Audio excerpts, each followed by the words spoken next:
who got a visit from USADA not before, not after, but midway into his sexual escapades. What up, Fightful fam, and welcome to your Fightful Fix Tuesday, November 17th, 2020 edition. We've got a couple of huge fights reportedly in the works, including a welterweight title match. But before we get started, if you could please hit subscribe, tap the notification bell, and leave a like on this video. Those acts go such a long way to helping our channel grow, and we really do appreciate it. First up, it is being reported that Kamaru Usman versus Gilbert Burns is being rescheduled for UFC 257 on February 13th. That comes by way of Kambache. Gilbert Burns has been the #1 contender for the welterweight title ever since he beat Tyron Woodley earlier this year, and it's safe to say that Burns may just be the fighter that has benefited the most from what has been an otherwise disastrous 2020. He emerged as a real contender ever since moving up from lightweight, and he told me once that he credits a lot of that to his wife, that it was his wife and his coach who said, you know, you can't keep cutting all this weight into lightweight, you're offering diminishing returns here. And the guy has been stellar since moving up to welterweight, beating Damian Maia, beating Tyron Woodley, and now being in a position where a lot of fighters I've talked to actually are sort of predicting that he's going to pull off the upset against Usman. These guys were originally scheduled to meet back at UFC 251 in July. Burns had to pull out. I think he was diagnosed with COVID-19 and was replaced on short notice by Jorge Masvidal, who lost the unanimous decision to the defending champion. They were then supposed to meet at UFC 256 on December 12th, but Usman delayed the fight because of some sort of undisclosed injuries that he was recovering from. So there we have it. February 13th seems to be the date. Kambache said that all that was left to do at this point was for the contracts to be sent out and signed.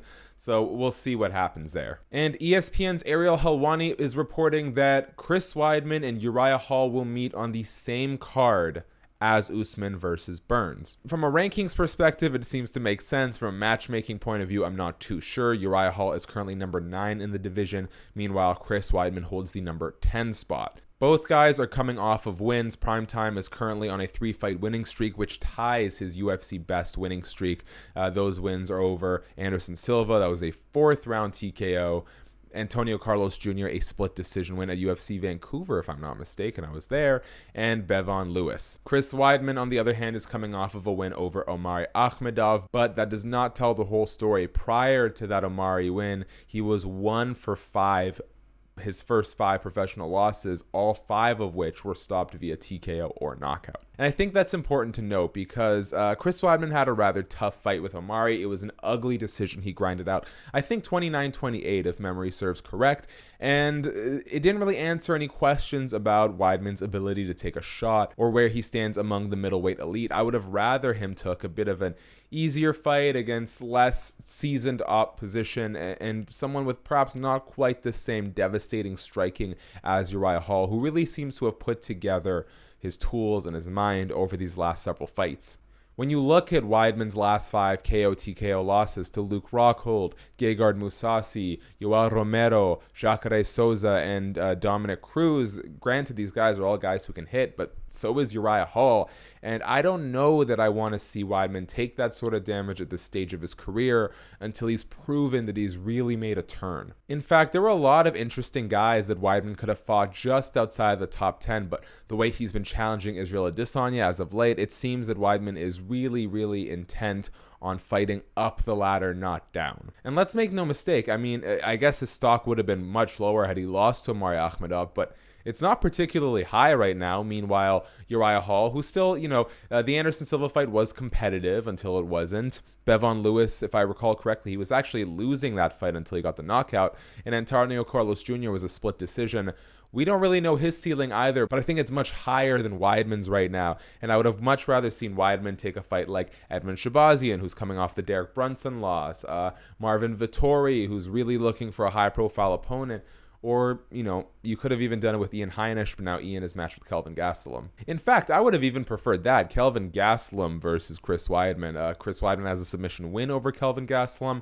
despite Kelvin coming so close to beating Israel Adesanya, he lost a decision to Darren Till and then was quickly submitted by Jack Hermanson. So Kelvin Gastelum is another guy looking for a win, who needs a big, strong way to bounce back, and whose chances at middleweight are a little suspect right now. So I feel like Kelvin Gastelum versus Chris Weidman would have been a way better fit than Uriah Hall versus Chris Weidman. As for Uriah Hall, now that Jack Hermanson took a fight against Kevin Holland, if Darren Till can recover quickly from his injury, I think Uriah Hall versus Darren Till would be an interesting matchup. That would be number 6 ranked Till and number 9 ranked Hall. You could also put Derek Brunson in there, number 7 Derek Brunson against Uriah Hall. Both guys who have always been among the middleweight elite, but have never been able to crack the top 5 real championship contender area, and it would be a good chance to see which of these two guys is really ready for what could be one last push for the gold.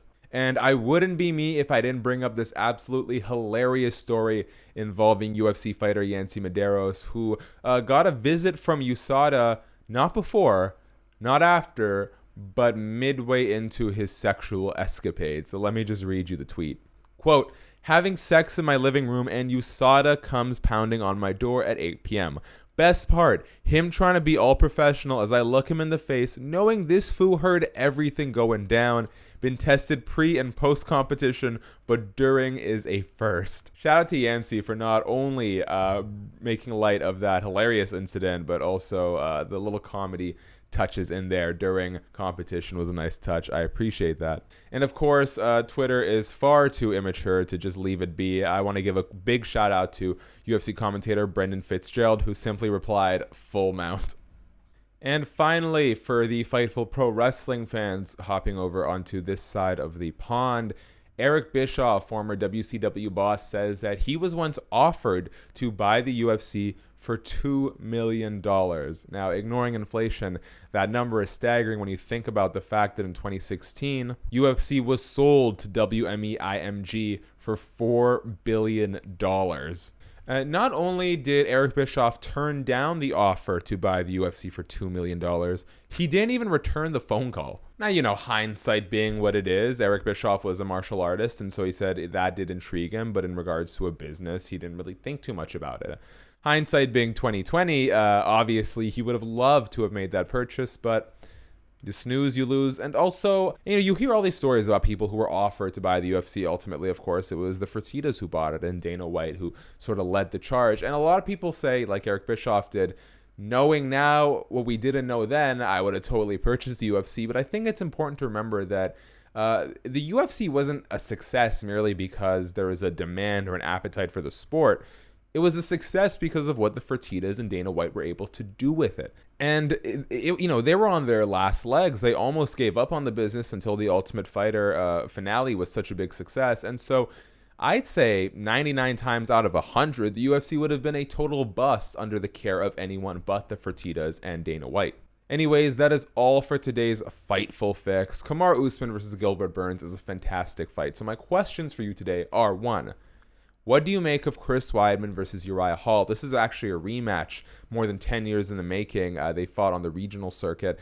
Weidman handed Uriah Hall his first loss for a middleweight title. But do you think that these guys are relative in skill and potential at this stage in their career? Let me know what you think. Plus, who else do you think could have purchased the UFC for $2 million and turned it into a viable business? Maybe not what it is today, but just a viable business. If you guys like this video, the best way you can help the channel grow, well, hit subscribe, tap the notification bell, and leave a like on this video. Those acts go such a long way to helping support what we do here, and we very much appreciate it. For Fightful MMA, I'm Shaquille Majuri, and stay tuned for everything Fightful and so delightful. Peace.